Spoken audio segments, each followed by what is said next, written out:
Good morning ladies and gentleman, boys and girls. आज हम brigadier truth are with coffee के ऊपर नए एपिसोड के साथ आपके पास आए हैं। आज हम बात करेंगे नई जो अमेरिका और सऊदी अरेबिया और पाकिस्तान की जो रणनीतिक साझेदारी हो रही है या जो इमर्ज हो रही है, उसमें भारत के लिए क्या इम्प्लीकेशंस हैं। कल 18 नवंबर 2025 को पश्चिमी एशियाई भू राजनीति में एक ऐतिहासिक मोड़ आया और यहाँ पे सऊदी अरेबिया के क्राउन प्रिंस मोहम्मद बिन सलमान को व्हाइट हाउस में एक राजकीय स्वागत मिला, जो सिर्फ द्विपक्षीय रीसेट यानी कि बायलैटरल रीसेट नहीं, बल्कि वेस्ट एशिया के जो सुरक्षा ढांचा है, इसमें एक ओरिजिनल रिवाइटलाइजेशन है या मौलिक पुनर्गठन है। आज मैं आपको बताऊंगा कि वहां हुआ क्या और ये क्या मायने रखता है और भारतीय और जियोपॉलिटिकल सिनेरियो के लिए, खासकर भारत के लिए इसका क्या मतलब है। आइए आज हम उन असाधारण दृश्यों की बात करते हैं जो हमने कल वॉशिंगटन में देखे। व्हाइट हाउस के क्राउन प्रिंस मोहम्मद बिन सलमान, जिन्हें एमबीएस के नाम से जाना जाता है, के लिए एक सचमुच रेड कालीन बिछाया गया, रेड कालीन वेलकम किया गया, जिसे केवल रॉयल वेलकम ही कहा जा सकता है।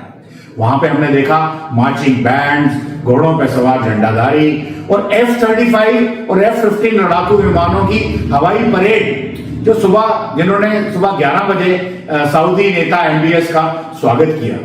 ये कोई साधारण राजनीतिक दौरा नहीं था, ये एक भव्य प्रदर्शन था जो दुनिया को अमेरिका और सऊदी साझेदारी की केंद्रीयता का संदेश देने के लिए डिजाइन किया गया था, यानी कि centralisation of US and Saudi partnership को एक दिखाया गया वर्ल्ड स्टेज के ऊपर। ये दौरा खासकर इसलिए भी महत्वपूर्ण है क्योंकि ये एमबीएस की 7 साल के बाद अमेरिका की वापसी का प्रतीक है। और 2018 में इस्तांबुल में जो सऊदी वाणिज्य दूतावास में पत्रकार जमाल खशोगी की हत्या के बाद जो है एमबीएस की यह पहली यात्रा है। ये एक ऐसी घटना थी जिसमें बाइडेन प्रशासन के दौरान अमेरिकी सऊदी उच्च स्तरीय जुड़ाव को जन्म दिया।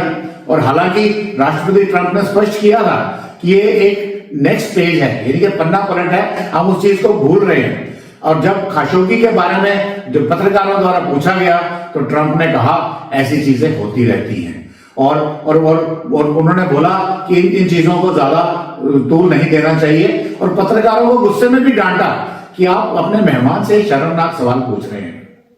पहले दौरे में 11:45 पर ओवल ऑफिस में एक बायलैटरल बैठक थी, उसके बाद एक वर्किंग लंच हुआ। लेकिन मुख्य आकर्षण जो था वो शाम को ईस्ट रूम के अंदर जो एक ब्लैक टाई डिनर था, एक फॉर्मल डिनर था, जिसमें टेस्ला के सीईओ एलन मस्क, एप्पल के सीईओ टिम कुक और यहां तक कि फुटबॉल सुपरस्टार क्रिस्टियानो रोनाल्डो भी शामिल हुए, जो सऊदी अरेबिया के क्लब अल नसर के लिए खेलते हैं। यह कूटनीति एक तमाशे के रूप में भी थी, यानी कि एक स्पेक्टेकुलर थी और यह दिखाने के लिए डिजाइन की गई थी कि सऊदी अरब वॉशिंगटन की नजरों में अब पूरी तरह से बहाल हो गया है। Please like and subscribe.